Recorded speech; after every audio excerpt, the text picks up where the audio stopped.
और एक रात निजात वाली आ रही है 15वीं शाबान, जिसका नाम है शबे बारात। शबे बारात मतलब निजात की रात, इसलिए उस रात को चूको ना। और हजरत हमजा वैसे करनी रदी अल्लाह ताला अन्हु की जिंदगी को नजरों के सामने रखो कि हुजूर का जमाना पाया था, लेकिन हुजूर की जियारत नहीं कर पाया। मोहब्बत बेपनाह थी, लेकिन एक माँ थी, वो माँ बूढ़ी थी। अबू ज़र ग़िफ़ारी ने 12 सोचा लाओ मदीना चले जाएं, नबी को देख करके सहाबी बन जाएं। लेकिन माँ थी, माँ की मोहब्बत में नहीं गए कि अगर मैं कर्न से मदीना गया काफी लंबा जमाना लगेगा, इस जमाने में मेरी माँ बीमार हो गई तो इलाज कौन कराएगा, मेरी माँ भूखी हुई तो खाना कौन खिलाएगा, प्यास की जरूरत है पानी कौन पिलाएगा। तो हजरत हमजा वैसे करनी माँ की मोहब्बत में कर्न से मदीना नहीं गए। लेकिन मोहब्बत रसूल देखो कि जब हुजूर का विसाल होने लगा मदीने पाक में, सहाबा मौजूद थे, तो उस वक्त हुजूर ने वो ऐसे करनी की याद फरमाई। इरशाद फरमाया, लोगो इन्ना रजुलन खैरुम मिनत ताबिईन, बेशक एक आदमी ताबिईन में सबसे बेहतर है। युकालो लहू उवैस, जिसको दुनिया वैसे करनी कहती है। वकाना बिही बियादुन, और उसको सफेद दाग था। वलाकिन यशफअहुल्लाहु बिखिदमत उम्मी, लेकिन माँ की खिदमत की बरकत से अल्लाह ने उसे शिफा अता फरमा दिया। फलम्मा मुरूहु इस्तगफिरू लकुम, याद है मेरे सहाबा जब उनके पास से गुजरना तो अपने बख्शिश की दुआ करवा लेना। और हुजूर ने अपना पैराहने मुबारक भी अता फरमाया। हुजूर के विसाल के बाद हजरत अली ने हजरत हमजा वैसे करनी को तलाश किया हुजूर का जोड़ा देने के लिए। लिखा है कि 10 साल के बाद मुलाकात हुई तो हजरत अली ने पैराहन सरकार का दिया, सरकार का सलाम भी पहुंचाया।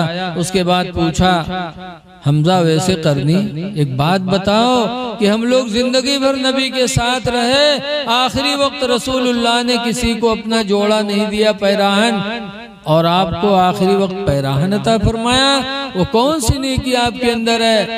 तो वैसे करनी रोए पड़े थे, कहा था मेरे पास कौन नेकी है, मैं तो इतना बदनसीब निकला कि माँ की मोहब्बत में नबी की जियारत भी नहीं कर सका, माँ की खिदमत की वजह से नबी की जियारत से महरूम रहा।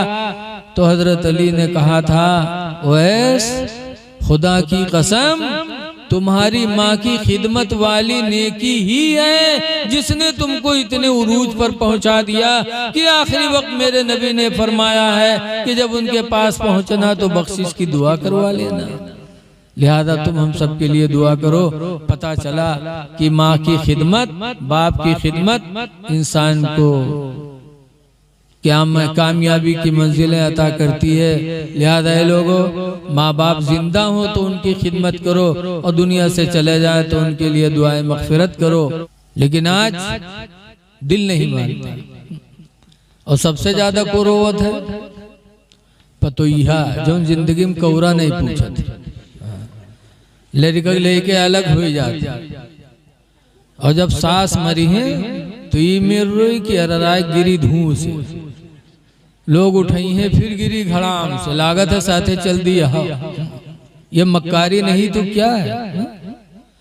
जिंदगी में तुमने पानी नहीं पूछा, जिंदगी में कभी कपड़ा नहीं धुला, जिंदगी में कभी सास ससुर की खैरियत नहीं ली, और मर गए हैं तो दुनिया वालों को रो रो के दिखाती हो। आला हजरत इमाम अहले सुन्नत फरमाते हैं, आँखें रो रो के सुजाने वाले, आँखें रो रो के सुजाने वाले, और जाने वाले नहीं आने वाले। जाने वाले नहीं आने वाले। इसीलिए मैयत पे रोना नहीं चाहिए, बल्कि हदीस पाक में उस्मान बिन अफ़्फ़ान क़ाला क़ाला रसूलुल्लाह, हज़रत उस्मान बिन अफ़्फ़ान कहते अल्लाह के नबी ने इरशाद फरमाया, लक़िनू मौताकुम बिला इलाहा इल्लल्लाह, अपने मुर्दों को ला इलाहा इल्लल्लाह की तलकीन किया करो कि कब्र पे जाओ तो ला इलाहा इल्लल्लाह मुहम्मदुर रसूलुल्लाह, मुर्दे के पास बैठो तो ला इलाहा इल्लल्लाह मुहम्मदुर रसूलुल्लाह, जनाजा लेके चलो तो जनाजा चलते वक्त भी ला इलाहा इल्लल्लाह की कसरत किया करो, इसलिए कि तुम्हारी बोली से हो सकता है उसका जवाब आसान हो जाए, और उसका जवाब आसान हो गया तो उसकी मग़फ़िरत होगी, अल्लाह उसको जन्नत में जगह देगा और आपको उसका सवाब मिलेगा। लिहाजा रो नहीं, मुर्दों के सामने कब्रों पे जाकर के कसरत के साथ कलमे तैयबा का विर्द करो। लिखा है मोहम्मद बिन अरबी रदियल्लाहु अन्हु रवायत करते हैं कि सरकार ने फरमाया, जो 70,000 मर्तबा कलमा शरीफ पढ़ ले वो भी जन्नती, और जिसके नाम उसका सवाब बख्श दे वो भी जन्नती। तो इसलिए लोगों कलमे तैयबा का ज्यादा विर्द करो। मरना बरहक है तो फिर उसके लिए हमें तैयारी भी तो करनी है, हर काम की कोई ना कोई तैयारी होती है। जागो, आला हजरत बेदार करते हैं, फरमाते हैं, हाय गाफिल वो क्या जगह है जहां, हाय गाफिल वो क्या जगह है जहां, पांच जाते हैं चार फिरते हैं, पांच जाते हैं चार फिरते हैं। अच्छा ये बताओ, कुरान खानी मुर्दा केर किया जाते जिंदो केर हो सकते कि नहीं हो सकते? बोलो भैया। चाहे कुरान खानी हो चाहे फातिहा हो, जिंदों के नाम भी हो सकते हैं, मुर्दों के नाम भी। मुर्दक नाम तो होते, जिंदों के नाम भी है। नबी करीम सल्लल्लाहु अलैहि वसल्लम जब मक्का से हिजरत करके मदीना गए थे तो मदीने में दाखिल होने से पहले 4 किलोमीटर पहले ही मदीने से एक मस्जिद बनाई थी, जिस मस्जिद का नाम है मस्जिद कुबा। बोलो, इस्लाम में सबसे पहली मस्जिद कौन बनी है? अरे बोल दो यार कि गुस्साए बैठे, बोलो ताकि कुछ याद रहे।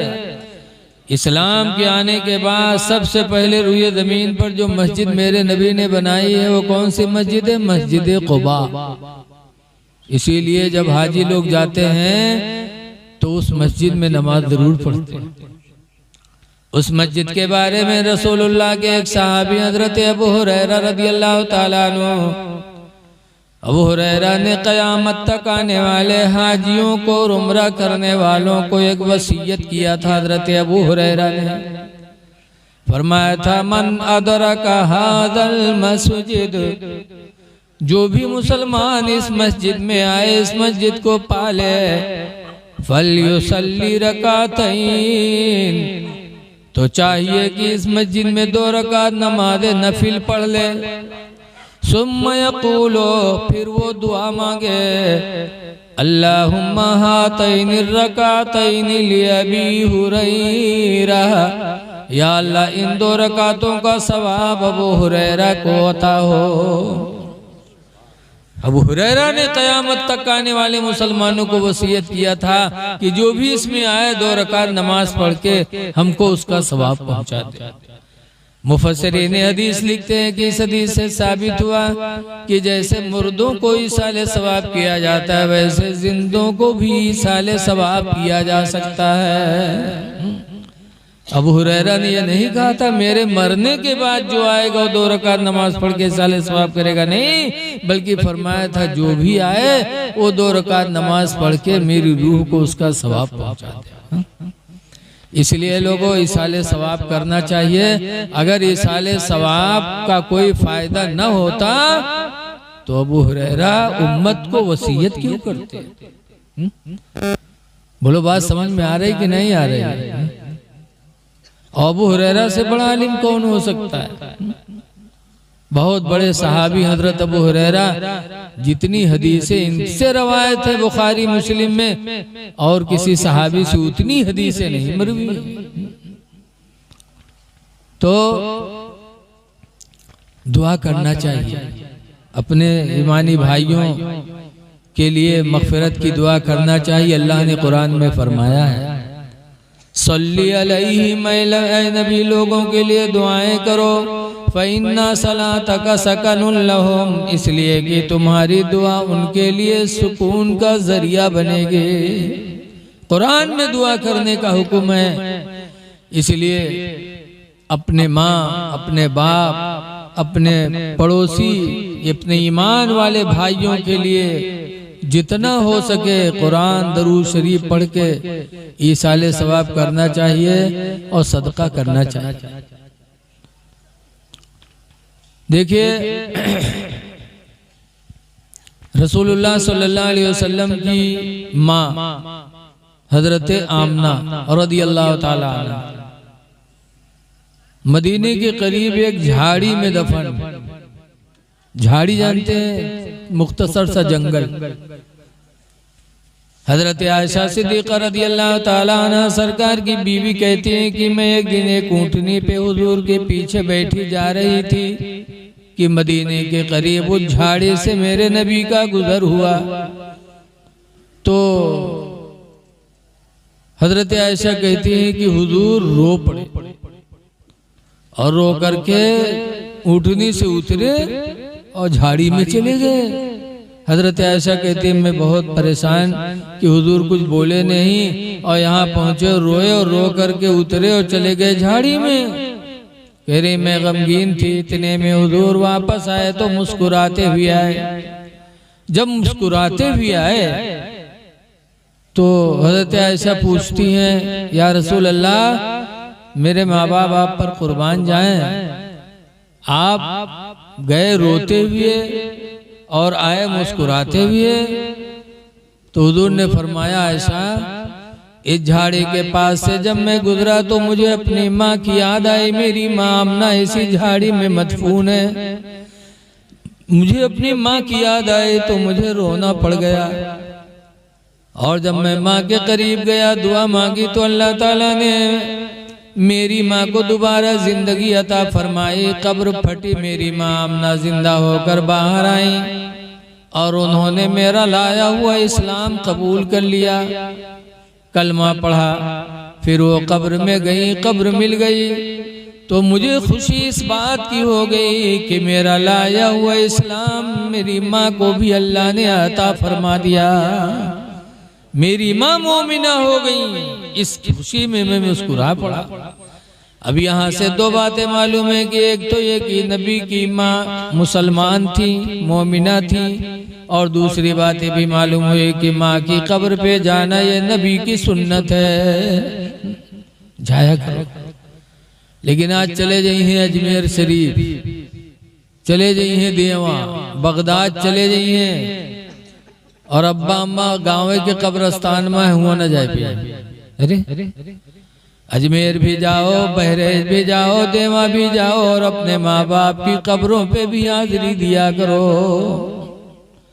इसलिए कि बुजुर्गों की कब्रों पे जाओगे सवाब मिलेगा और माँ बाप की कब्रों पे जाओगे तो गुनाह माफ होगा। हदीस पाक में दौर फरमाते मंजारा कब्र अबू अय्यादुमा किलाहुमा, जिसने माँ बाप के कब्र की जियारत की, दोनों की या एक की, फी कुल्ले यौमी जुमा, हर जुमा के दिन जो मुसलमान हर जुमा के माँ बाप की कब्र की जियारत करेगा तो हुजूर फरमाते फग़फ़िर लहू मा तक़द्दम मिन ज़म्बि व मा तअख़्ख़रा, तो उसकी वजह से उसके अगले पिछले गुनाह माफ कर दिए जाएंगे। माँ बाप की कब्रों पे जाने से गुनाह माफ होते हैं। इसलिए मेरे दीनी भाइयों, आप हजरात से गुजारिश है कि हम वक्त तैयार रहो, खुदा जाने किस वक्त बुलावा आ जाए। लेकिन आज हमारे अंदर एहसास नहीं है। आज हम सब हरियाली ही समझ रहे हैं। कोई भूखों मर रहा है, किसी के घर पे बमबारी हो रही है, कहीं बच्चे यतीम हो रहे हैं, खाने के लिए दवा नहीं, परेशान हैं। और हम शादी ब्याह करते हैं तो उसमें रिंडी का नाच नचाते हैं, डीजे करते हैं, बारात के आगे डांस करते हैं।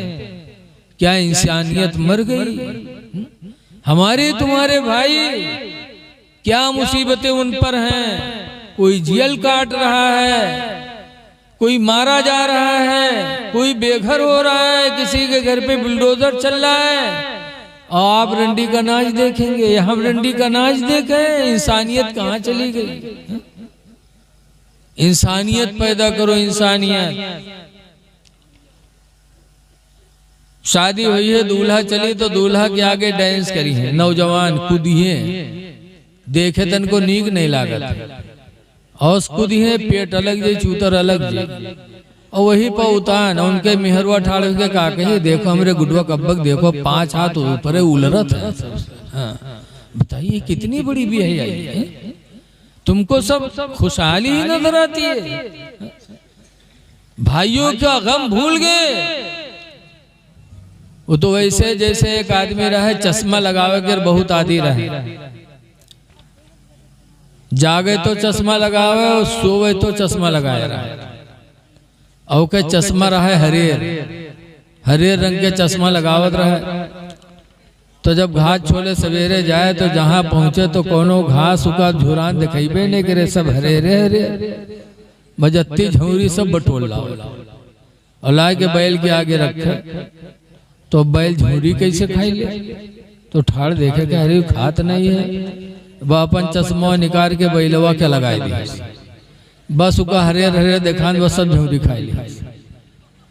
तो जैसे वो हरेर चश्मा लगावे तो सब हरेरी नजर आवत रहे, वैसे आज हमारे तुम्हारे यहाँ परेशानी नहीं खुशहाली है तो हमको खुशहाली ही नजर आती है।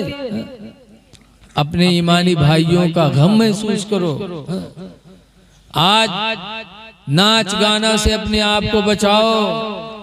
कुरान करीम में अल्लाह फरमाता या अय्युहल्लज़ीना आमनु दुखुलू फिस्सिल्मि काफ़ा, ईमान वालों इस्लाम के अंदर मुकम्मल तरीके से दाखिल हो जाओ। वला तत्तबिउ खुतवातिश शैतान, और शैतान की कदम की पैरवी न करो। नाच करना, डांस करना, ये सारी चीजें शैतान के नक्शे कदम की पैरवी करना है। अल्लाह फरमाता है शैतान के कदमों की पैरवी न करो। इन्नहु लकुम अदुव्वुम मुबीन, कुरान कहता है बेशक शैतान तुम्हारा खुला हुआ दुश्मन है, उसके नक्शे कदम की पैरवी न करो। इसलिए लोगों, मरना बरहक है तो मौत की तैयारी करो, और मौत की तैयारी में आमाल हसना का होना जरूरी है।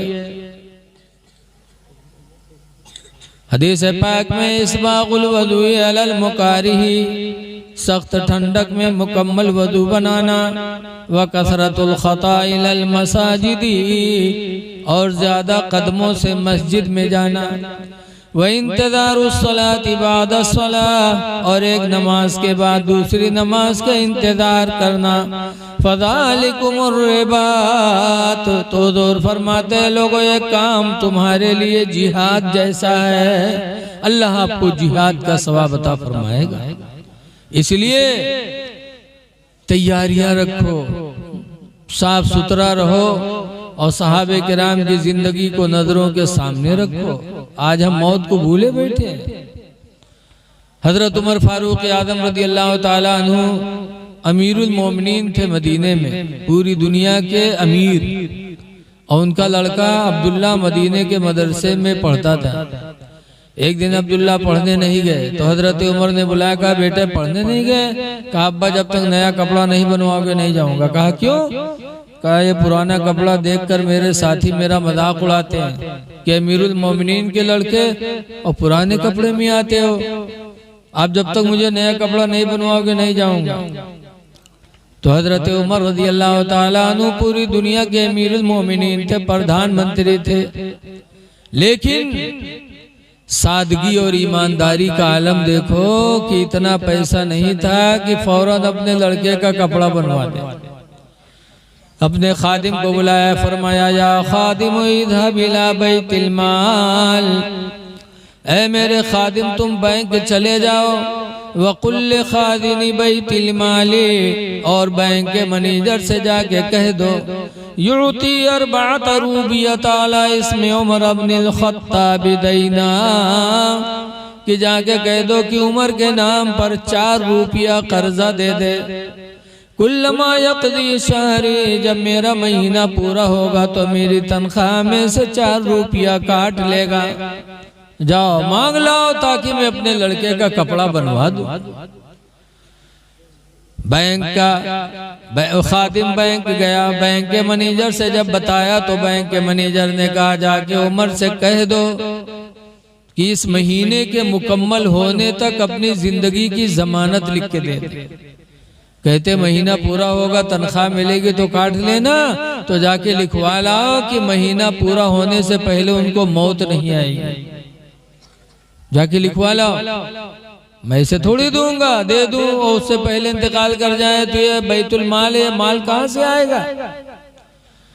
बैंक के मैनेजर ने जब कहा तो वो खादिम हजरत उमर के पास आए। हजरत उमर ने कहा पैसा लाए? हजरत वो आपसे कहता है कि इस महीने के मुकम्मल होने तक अपनी जिंदगी की जमानत लिख के दे दो कि जब तक महीना पूरा नहीं होगा मौत नहीं आएगी आपको। तो रवायतों में है कि हजरत उमर रोने लगे और रो करके अपने बेटे अब्दुल्ला को बुलाया। बुलाने के बाद सर पे हाथ रखा और रो रो के कहते हैं मेरे बेटे अब्दुल्ला ऐसे जाओ पढ़ो, अगर अल्लाह ने जिंदगी दी महीना पूरा हुआ तनख्वाह मिलेगी तो कपड़े बनेंगे, वरना अल्लाह जो अच्छा चाहेगा करेगा। बेटा बैंक का मैनेजर मुझसे पूरे महीने की जमानत मांग रहा है। बेटा पूरा महीना क्या, खुदा की कसम मैं अपने जिंदगी के एक लम्हे की भी जमानत नहीं दे सकता। खुदा जाने किस वक्त बुलावा आ जाए। ये सहाबा की सोच थी कि पता नहीं किस वक्त बुलावा आ जाए, इसलिए वो गुनाहों से बचते थे। ऐ लोगों, मौत को याद करो। किसी कहने वाले ने कहा कि कोई गुल बाकी रहेगा ना चमन रह जाएगा, और एक रसूलुल्लाह का दीन हसन रह जाएगा।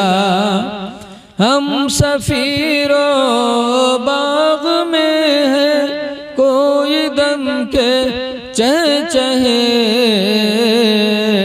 और बुलबुलें उड़ जाएंगी सोना चमन रह जाएगा।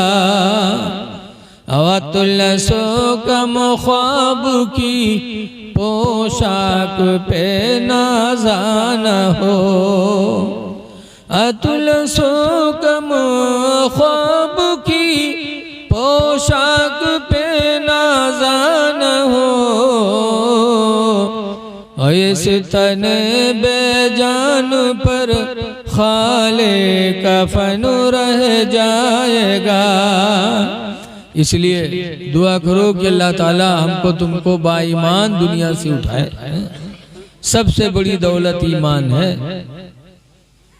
इसीलिए हजरत इमाम आज़म अबू हनीफा एक जगह तकरीर कर रहे थे। एक औरत अपन बकरी लेके और बकरिया के दाढ़ी रहे तो लेके कहे इमाम आदम ही बताओ तुम्हारी दाढ़ी बढ़िया है कि मेरे बकरी के दाढ़ी बढ़िया है।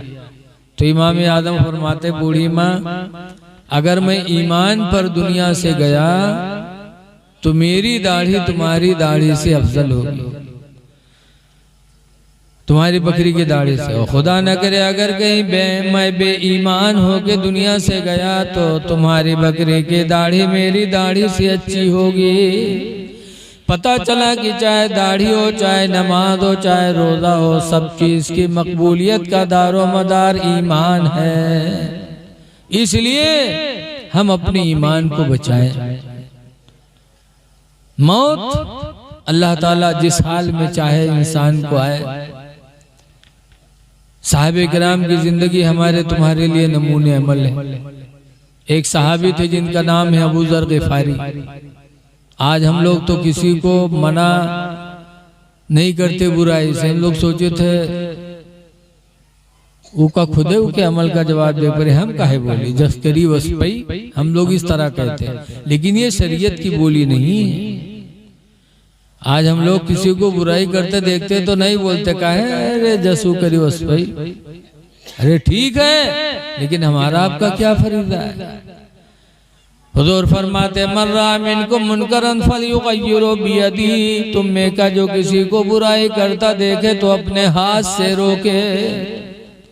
फ़इन लम यस्तती फ़बिलिसानिही, और अगर हाथ से रोकने की ताकत नहीं है तो कम से कम जबान से कह दे।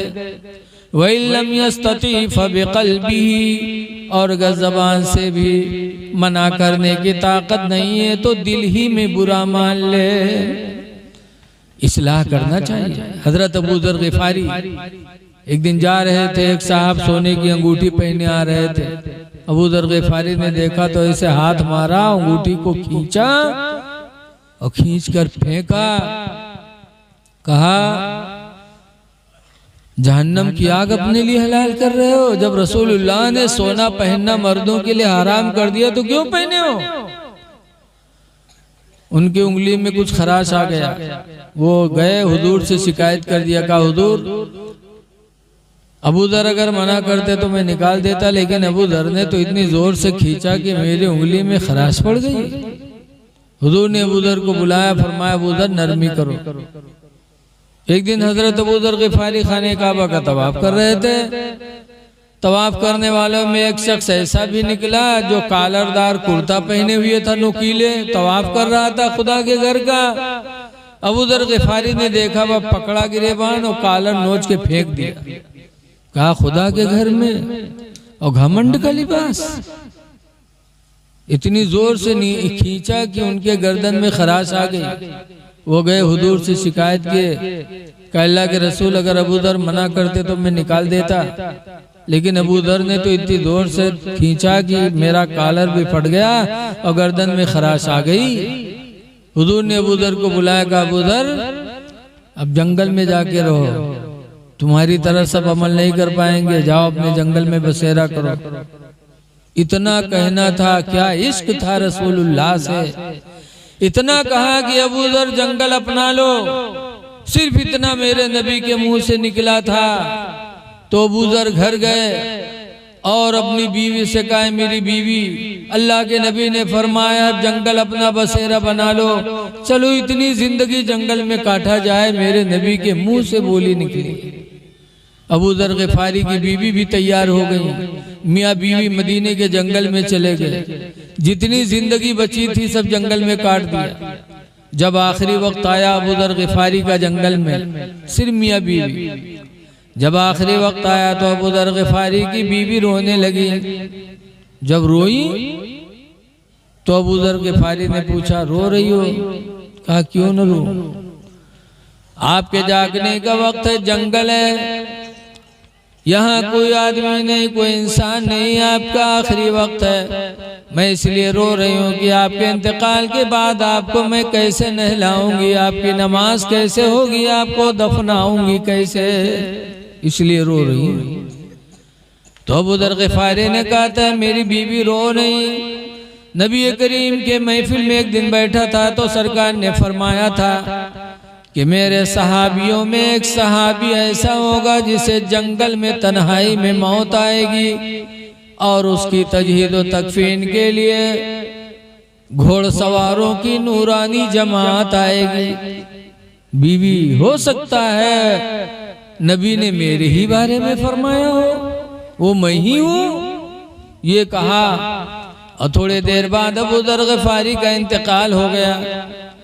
अबू दर ग़िफ़ारी की बीवी कहती है मैं रो ही रही थी कि इतने में नूरानी चेहरे वाले घोड़सवारों की जमात आई, कफन की गठरी साथ लेके आए और मेरे शौहर अबू दर ग़िफ़ारी को नहलाया और नमाज जनाजा पढ़ करके फिर उन लोगों ने दफन कर दिया। अब मेरे भाई यहाँ गौर करो कि सहाबे किराम को नबी से कितना इश्क था कि कह दिया अबू दर ग़िफ़ारी जंगल बसेरा बना लो, तो फिर उतनी जिंदगी अबू दर ने जंगल में गुजार दिया। ये इश्क था सहाबा को। अब आज तो हम लोग फर्जी आशिक बनते हैं, कहेंगे आशिक रसूल और नमाज यक्को नहीं। अरे आशिक रसूल की नमाज कहीं कदा होगी? आला हजरत आशिक रसूल थे, उनके बेटे मुफ्ती आदम आशिक रसूल थे, तो क्या नमाज कदा हुई? स्टेशन पे हैं, ट्रेन जा रही है, चली जाए, लेकिन मुफ्ती आदम की नमाज नहीं कदा हुई। और आज आशिक रसूल है, झूठ है इसका आज कैसा है? एक नवाब साहब थे, उनके घर में चोर घुसा और नवाब साहब क्या होता है, खांसी पर नवाब साहब खसते रहे। जैसे चोरवा घुसा नवाब साहब खांसे, बच्चोरवा जाने का कि जागत है, कहा बच्चोरवा उनके तखत के नीचे घुस गया। और तखत के नीचे घुस गया, नवाब साहब देख लिए। नवाब साहब जानबूझ के थूक तखत के नीचे, वही थुक्कत नवाब साहब का बिल्कुल बर्फ के सिल्ली बनाई दी। सवेरे तक थुक्की और चुप्पे परा की जब ये सो जाए तब भागी। और नवाब साहब जान के तो सोए कहा थू। सुबह हुई तो उनकी बीवी आई पानी दे, तो नवाब साहब थुकते रहा, वह मेहरुए थुक मारे। जब मेहरुआ थुक मारे तो मेहरीवा बरबरान के अंधे हो गए, नहीं दिखाते तुम आदमी थुक्कत हो। तो नवाब साहब कहें बड़े अफसोस की बात है, तू मेरी जिंदगी की साथी और एक थूक नहीं बर्दाश्त कर पाई, और आज मेरा एक रात का साथी और पूरी रात मेरा थूक बर्दाश्त करता रहा। वह चोरवा निकल के भाग, कहा था अल्लाह का शुक्र है आया था काला बन के जा रहा हूं सफेद बन के। बताइए, ये इश्क है। इश्क जिससे होती है फिर उसके अंदर उसे कमी नजर नहीं आती है। इसलिए लोगों, आप हजरात से गुजारिश है कि पाको साफ रहो। हदीस में अत्तुहूरु निस्फुल ईमान, पाक रहना आधा ईमान है। आधा ईमान तो पाकी में है। कुरान फरमाता व युहिब्बुल मुतत्तहिरीन, पाक रहने वालों को अल्लाह ताला महबूब बना लेता है। इसलिए पाको साफ रहो, नमाजों की पाबंदी करो, गुनाहों से बचने की कोशिश करो और कुरान की कसरत से तिलावत करो। देखो रमजान शरीफ का महीना आ रहा है। रमजान के रोजे हजरत अबू हुरैरा रदी अल्लाह ताला अन्हु रवायत करते हैं कि रमजान के 30 रोजों की बरकत कितनी है, एक से अंदाजा लगाओ। जो मुसलमान खुशदिली से रोजा रखता है तो रमजान के एक रोजे की बरकत से अल्लाह उसको जहन्नम से इतना दूर कर देता, इतना दूर कर देता, जितने की कोई कौवा का बच्चा पैदा हो और पैदा होने के बाद उड़ने लगे और उड़ते उड़ते वो कौवा का बच्चा बूढ़ा हो जाए, इतनी मुद्दत में जितनी दूर तक वो उड़ जाएगा, रमजान के एक रोजे की बरकत से अल्लाह ताला मुसलमान को जहन्नम से उतना ही दूर फरमा देगा। इसलिए रमजान की कद्र करो, खुशियां मनाओ कि रमजान का महीना आ रहा है। नबी फरमाते हैं कि मुसलमान रमजान के आने से खुश होता है और रमजान के जाने पर गमगीन होता है। तो अल्लाह का शुक्र है रमज़ान का महीना आ रहा है और एक रात निजात वाली आ रही है 15वीं शाबान, जिसका नाम है शबे बारात। शबे बारात मतलब निजात की रात, इसलिए उस रात को चूको ना। और हजरत हमजा वैसे करनी रदी अल्लाह ताला अन्हु की जिंदगी को नजरों के सामने रखो कि हुजूर का जमाना पाया था लेकिन हुजूर की जियारत नहीं कर पाया। मोहब्बत बेपनाह थी, लेकिन एक माँ थी, वो माँ बूढ़ी थी। अबू ज़र ग़िफ़ारी ने 12 सोचा लाओ मदीना चले जाएं, नबी को देख करके सहाबी बन जाएं। लेकिन माँ थी, माँ की मोहब्बत में नहीं गए कि अगर मैं कर्न से मदीना गया काफी लंबा ज़माना लगेगा, इस जमाने में मेरी माँ बीमार हो गई तो इलाज कौन कराएगा, मेरी माँ भूखी हुई तो खाना कौन खिलाएगा, प्यास की जरूरत है पानी कौन पिलाएगा। तो हजरत हमजा वैसे करनी माँ की मोहब्बत में कर्न से मदीना नहीं गए। लेकिन मोहब्बत रसूल देखो कि जब हुजूर का विसाल होने लगा मदीने पाक में, सहाबा मौजूद थे, तो उस वक्त हुजूर ने वो ऐसे करनी की याद फरमाई। इरशाद फरमाया लोगो इन्ना रजुलन खैरुम मिनत ताबिईन, बेशक एक आदमी ताबिईन में सबसे बेहतर है। युकालो लहू उवैस, जिसको दुनिया वैसे करनी कहती है। वकाना बिही बियादुन, और उसको सफेद दाग था। वलाकिन यशफअहुल्लाहु बिखिदमत उम्मिही, लेकिन माँ की खिदमत की बरकत से अल्लाह ने उसे शिफा अता फरमा दिया। फलम्मा मुरूहु इस्तगफिरू लकुम, लिहाजा मेरे सहाबा जब उनके पास से गुजरना तो अपने बख्शिश की दुआ करवा लेना। और हुजूर ने अपना पैराहने मुबारक भी अता फरमाया। हुजूर के विसाल के बाद हजरत अली ने हजरत हमजा वैसे करनी को तलाश किया हुजूर का जोड़ा देने के लिए। लिखा है कि 10 साल के बाद मुलाकात हुई तो हजरत अली ने पैराहन सरकार का दिया, सरकार का सलाम भी पहुंचाया। उसके बाद पूछा हमजा वैसे करनी, एक बात बताओ कि हम लोग जिंदगी भर नबी के साथ रहे, आखिरी वक्त रसूलुल्लाह ने किसी को अपना जोड़ा नहीं दिया पैराहन, और आपको आखिरी वक्त पैराहन अता फरमाया, वो कौन सी नेकी आपके अंदर है। तो वैसे करनी रोए पड़े थे, कहा था मेरे पास कौन नेकी है, मैं तो इतना बदनसीब निकला कि माँ की मोहब्बत में नबी की जियारत भी नहीं कर सका, माँ की खिदमत की वजह से नबी की जियारत से महरूम रहा। तो हजरत अली ने कहा था ओवैस, खुदा की कसम तुम्हारी माँ की खिदमत वाली नेकी ही है जिसने तुमको इतने उरूज पर पहुंचा दिया कि आखिरी वक्त मेरे नबी ने फरमाया है कि जब उनके पास पहुंचना तो बख्शिश की दुआ करवा लेना। लिहाजा तुम हम सब के लिए दुआ करो। पता चला कि माँ की खिदमत, बाप की खिदमत इंसान को कामयाबी की मंजिलें अता करती है। लिहाजा लोगों, माँ बाप जिंदा हो तो उनकी खिदमत करो और दुनिया से चले जाए तो उनके लिए दुआएं मगफिरत करो।